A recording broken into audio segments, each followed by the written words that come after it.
بسم اللہ الرحمن الرحیم وَأَمَّا الَّذِينَ ابْيَضَّتْ وُجُوهُهُمْ فَفِي رَحْمَةِ اللَّهِ هُمْ فِيهَا خَالِدُونَ تِلْكَ آيَاتُ اللَّهِ نَتْلُوهَا عَلَيْكَ بِالْحَقِّ وَمَا اللَّهُ يُرِيدُ ظُلْمًا لِلْعَالَمِينَ وَأَمَّا الَّذِينَ ابْيَضَّتْ وُجُوهُهُمْ اور وہ لوگ کہ جن کے چہرے سفید ہوں گے فَفِي رَحْمَةِ اللَّهِ اللہ کی رحمت میں ہوں گے ہم فیہا خالدون ہمیشہ اس میں رہیں گے تاکید فرماتا ہے اللہ تلک آیات اللہ یہ اللہ کی آیات ہے یہ گھڑی ہوئی چیزیں نہیں ہیں یہ خواب نہیں ہے دیکھے ہوئے کسی نے تمہارے پیر نے خواب دیکھا ہو کہ یوں کہا گیا مجھے یہ خواب نہیں ہے یہ اللہ کی آیات ہے نتلوہا علیک بالحق حق کے ساتھ یہ حق پر مبنی آیات ہیں جو ہم یعنی اللہ آپ کو اے رسول سنا رہا ہے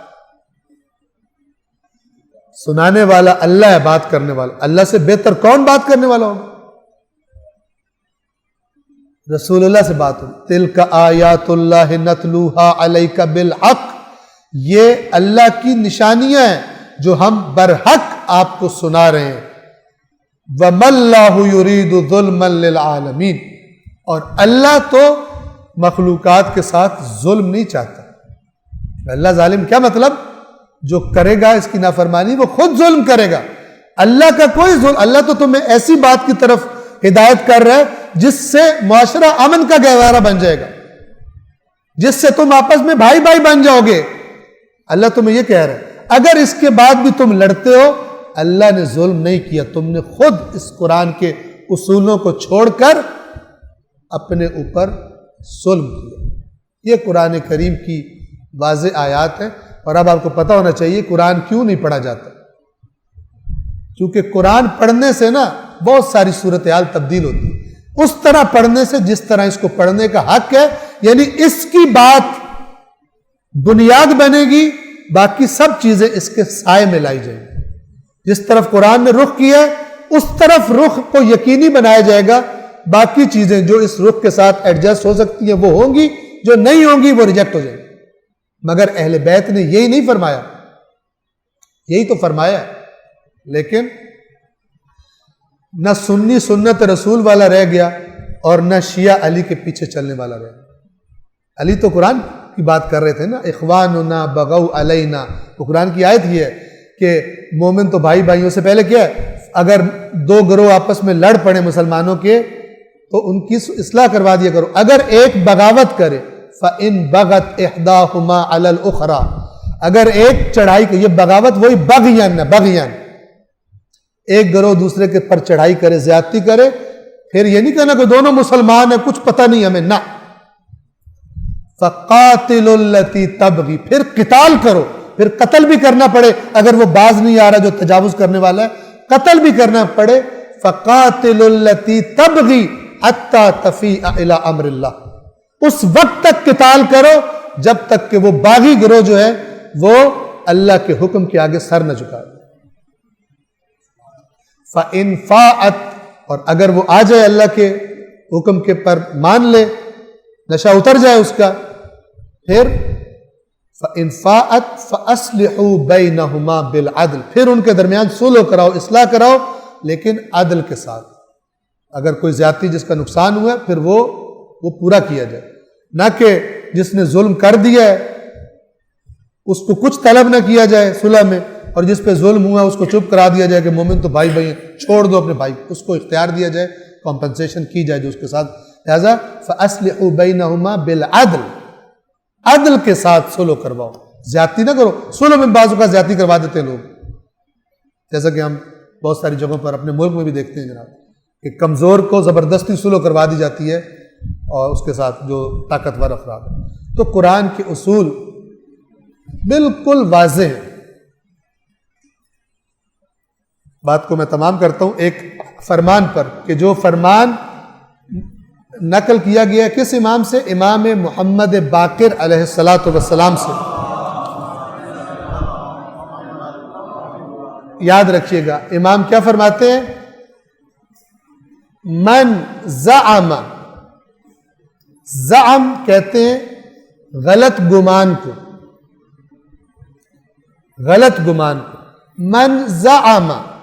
جس کو یہ زعم، جس نے یہ زعم کیا ان الکتاب مبہم، کہ یہ جو کتاب ہے قرآن یہ مبہم ہے. مبہم کسے کہتے ہیں؟ جو واضح نہ ہو. بالکل قرآن والی بات اللہ کہتے ہیں نا واضح. من زعم ان الکتاب مبہم، جس کو یہ گمان ہوا کہ اللہ کی کتاب مبہم ہے، فقد ہلک، تو وہ یقیناً ہلاک ہو گیا، وَأَهْلَكَ، اور اس نے ہلاک کر دیا لوگوں کو. یعنی جو کہتا ہے کتاب خدا مبہم ہے خود تو ہلاک ہوا ہے، جن کے ذہنوں میں یہ بات ڈالی ہے ان کو بھی ان کا بیڑا بھی غرق کر دیا. عین قرآن ہے یہ بات.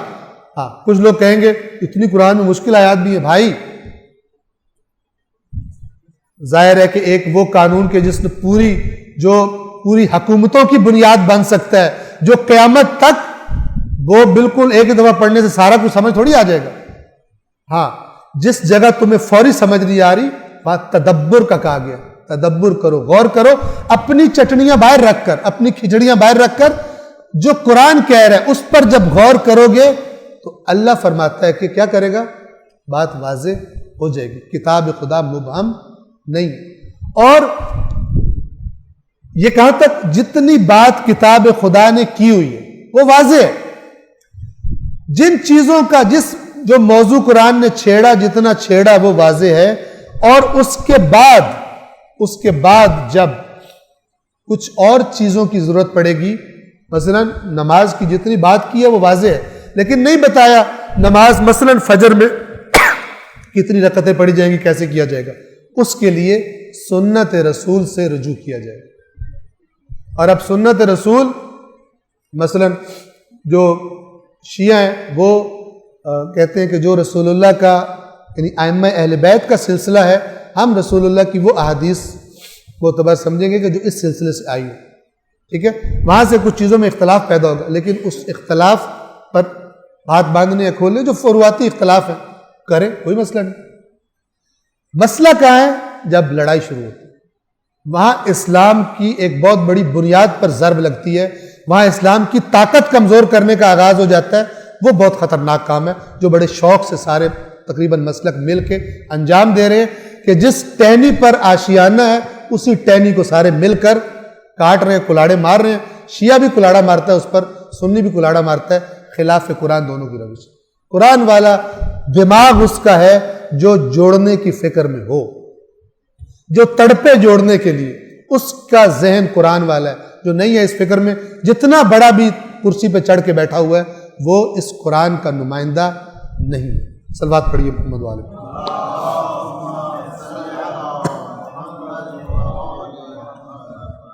صدق اللہ العلی العظیم.